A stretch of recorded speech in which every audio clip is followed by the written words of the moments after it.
Amanda Nunes versus Germaine de Randamie takes place this weekend at UFC 245 for the Women's Bantamweight Championship of the World. This is actually an intriguing fight because, weirdly enough, Nunes keeps proving me wrong over and over and over again. I thought Holly Holm was going to be a little bit of a test for her, but she just ran through Holly Holm like she's been running through every single person on the roster. And it's crazy to me. It really is crazy to me. I picked her to lose to Cyborg because in my mind, that was the logical pick. And I was wrong. She destroyed Cyborg. I even picked, and looking back, I can't believe how fucking retarded I was. And I'll own up to my retardation when I do make those mistakes. I picked Holly Holm to beat her.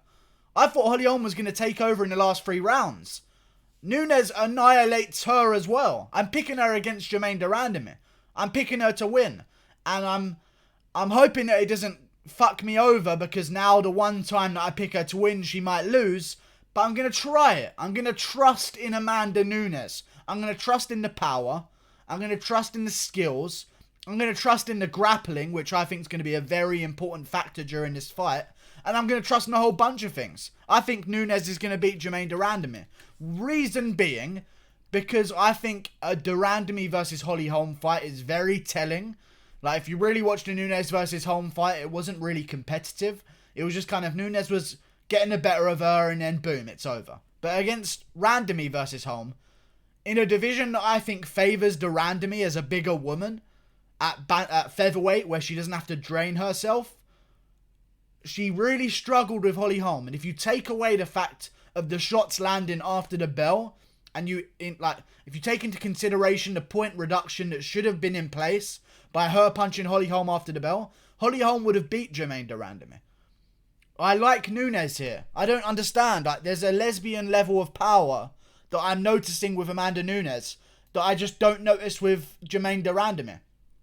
And Germaine de Randamie might be lesbian as well, and that might counteract my point, but odds are she's lesbian, let's be real. I don't even have to assume that kind of thing. But you're looking at the experience between the two of them. Amanda Nunes, 4 years younger. Double the experience nearly. Just under double the experience. The smaller girl, less of a reach. I guess that's going to play a factor. But Nunes is really a bit more of a power striker. I'd expect Germaine de Randamie to try and play the range game. Throw some leg kicks. But will she? Because I feel like the things that Germaine de Randamie is going to have to do from the outside are actually going to pay. They're not going to be good for her. You know, she has to throw the leg kick from the outside. She has to throw kicks from the outside. She has to pump the jab from the outside. With the kicks from the outside, if you watch the first fight, that was the reason that Nunes got the takedowns. Was because Germaine de Randamie was throwing leg kicks and Nunes just kept catching them and just driving her into the cage and then repeatedly taking her down. And I feel like that's why I'm not picking Germaine de Randamie, because her path to success is blocked because it means doing something that would be self-destructive to her. What she should do in this fight, if you were to watch this as a striking matchup, which it most likely is going to be, but I think Nunes is going to incorporate some grappling, you'd expect Germaine de Randamie to throw leg kicks from the outside and kicks at range in general. Kicks at range in general would probably be the best bet, and probably jabs as well, and then try and set up the 1-2. But predominantly, kicks from the outside would work really well against Amanda Nunes here. To slow her down, pick her apart, keep your range as the taller woman with the longer reach. But it's self-destructive because Nunes in the first fight was constantly knowing of this and looking to pick up the kicks and drive her into the cage and take her down. I think in terms of improvement around the sport, I'm 100% going to go with Amanda Nunes being the most improved fighter. I mean, she's fought countless times since then, whereas Germaine de Randamie's kind of been in and out of the sport. Is she really fighting? Is she going to retire? Is she ducking Cyborg? Now she's back against Aspen Ladd. I feel like the more consistent schedule of training and learning MMA is going to Amanda Nunes, and I think we may see a more grappling-heavy style from her. There is a worry, though, that the ego as being the greatest women fighter of all time that Amanda Nunes has, not ego, but the title of being the greatest female fighter of all time that knocks everyone out that stands in front of her. No one can stand with Nunes. That might play a factor with her wanting to keep this on the feet and make a statement that she's going to beat Germaine de Randamie on the feet, which does worry me. because that could be something I could see Nunes doing. In my opinion, Nunes should play it real safe, wait for Germaine de Randamie to throw her kicks, which she may end up doing, catch him and just do exactly what she did in the first fight, but do it way more impressively because she's trained way more in the grappling department now. And I think that's what's going to happen here. I like Germaine de Randamie. She's dangerous. She proved that against Aspen Ladd, who just had a huge win over Yana Kunitskaya. But I just don't like the commitment to the game of MMA that Germaine de Randamie has. When you really look at her record, I know she's beaten some decent girls in Holly Holm, which has the controversy around it as well. And she beat Aspen Ladd most recently as well.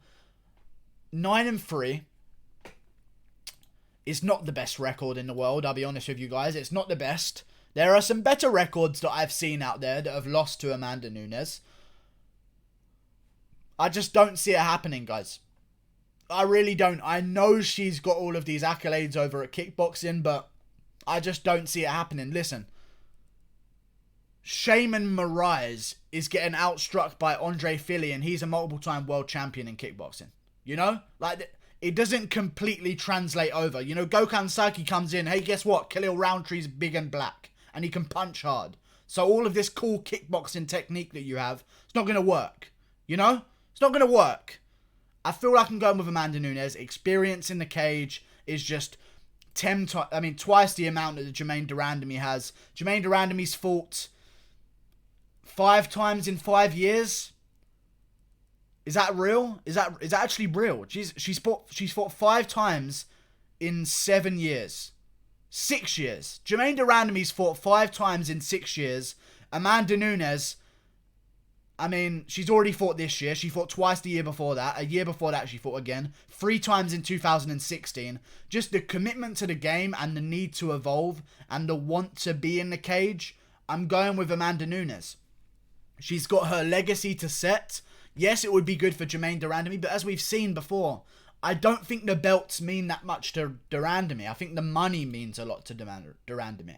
And the guarantee of success means a lot to de Randamie. Because, listen, if de Randamie wanted to make some money in the sport, she would have taken the Cyborg fight. That was the biggest fight to make at the time.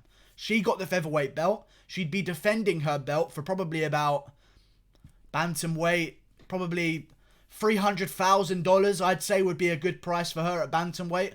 $300,000 to defend her belt against Chris Cyborg. Clearly, that's not what she's in it for. And the willingness to give up the belt was just like, okay, well, that's not the one thing you're after. It's not like Germaine de Randamie's like, oh, I've done all of this stuff, but I need the UFC title to at bantamweight as well to really solidify my career, because she's had the UFC belt, and it clearly doesn't mean a lot to her because Cyborg wanted to fight her and she just went, okay, I don't want it. And it was that easy. It was that easy for her to give up the belt. I don't see that with Amanda Nunes. Amanda Nunes seems like the belts really mean, like, legacy means so much to her. And I can see her just coming in there and steamrolling Germaine de Randamie. I don't think it's going to be a finish on the feet for Amanda Nunes. And if it is, then Nunes is, I mean, just a phenomenal talent to be piecing up Germaine de Randamie on the feet. I do feel as though de Randamie's going to be at times throwing kicks. Nunes is going to catch them and take her down. Nunes has been training MMA way more consistently over the past few years than Germaine de Randamie, and I just don't see Germaine de Randamie having the answer. She's 35 years old, and I feel like women in sexism time. Women in general, I feel like, leave their athletic prime a little bit earlier than men. We don't seem to notice the same women sticking around later on in their careers as we do with men that stick around later on in their careers. And I feel like that's going to be a factor here as well. 35 years old. This would be a great retirement party for a Germaine de Randamie. I just don't see it happening, guys. She trains at 80.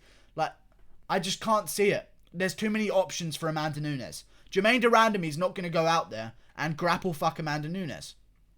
If Germaine de Randamie goes out there and doesn't like what she's seeing on the feet, she has to put up with it and just hope that one of her shots KOs Amanda Nunes. That's what she has to do. If she goes out there and doesn't like it, that she has to deal with it. Amanda Nunes can go out there, she can not like what she's seeing on the feet, and she can choose to take things elsewhere. And I think that's going to be a great advantage to have in this fight, and I think it's one of the best advantages to have in all of MMA. If you have options, and more options, you're most likely to win because you've got more routes to win. You've got more paths to success. And I don't think that de Randamie has them. I'm going with Amanda Nunes. I think she's entering her prime right now, and she's the best she's ever been. Germaine de Randamie's obviously going to be a little bit taller, a little bit rangier, but I can see Nunes making up for that completely. Listen, Nunes, there's a level of lesbian, you know, like, yeah, you can be a lesbian and you're just like kissing and you're licking girls out and stuff like that, but then there's like strap-on lesbian, you know, like real, I'm a man lesbian. I'm gonna fake put a dick on myself. That's how lesbian I am. And that's the level that Amanda Nunes is. I don't know why that applies to this fight, but I think it really does. Amanda Nunes is going to win. She gets better and better every time we see her. I'm going to bet that she's going to be better even now. And I'm going to pick her to win. I'm going to pick her to win. I really like her chances. I really like her chances. I think this is a really good bet as well. This is a dangerous fight, though. Germaine de Randamie's no slouch. And if she can defend those takedowns and show some strength and be the bigger woman in there and really muscle Amanda Nunes off of her and not have to pay for throwing her kicks, I think she can establish some success. But with Amanda Nunes, there's just too many options. There's too many ways for her to win. And I see her taking this one. And to be honest with you, I don't know what Nunes is going to do after this. She says she wants to defend the featherweight title again, but I mean, who are you going to face? Felicia Spencer? She's the best featherweight, but she's lost. Like, there's no featherweight contenders, so it's pretty hard to defend a featherweight title when you don't have a division to defend it against, you know?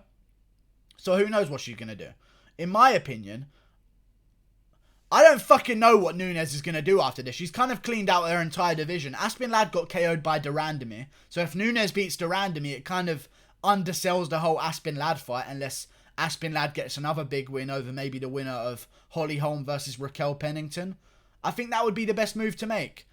Nunes beats de Randamie, takes some time off. Aspinallad versus the winner of Holly Holm versus Raquel Pennington. See how that fight goes. Maybe Aspinallad can get a jump on one of those two. That would be great, because then you could sort of say, hey, Nunes beat Holly Holm and Raquel Pennington, but so did this other girl, and she did it like this. And you can try and build that kind of narrative. I actually think what's best for the division would probably be if Nunes lost, because there's not a lot of hype behind that bantamweight division right now. You know, there's not a lot of hype at all. So I think if de Randamie could win, Nunes' rematch would probably be best for the division in terms of interest. But other than that, I don't see what's going to happen next. She probably might just drop all the belts and leave. In which case, I think there's going to be real big problems, because those divisions are going to be dead for a really long time. Like, there's no potential superstars at women's bantamweight right now that are coming up. I'm going with Nunes, though. First of all, Germaine de Randamie's fighter nickname should be Event. Germaine Event. I don't know why, but that sounds cool to me, and I think that should definitely happen. But I'm going with Amanda Nunes. She's a savage, you know? Like and subscribe. Thank you for watching. Click that button there. Goodbye. Wow, I went for 13 minutes. That was a fucking flash. That can't be. There's no way that's right. There's no way that's right. I can't. Okay. I guess I went for 13 minutes. Goodbye. I'll see you later.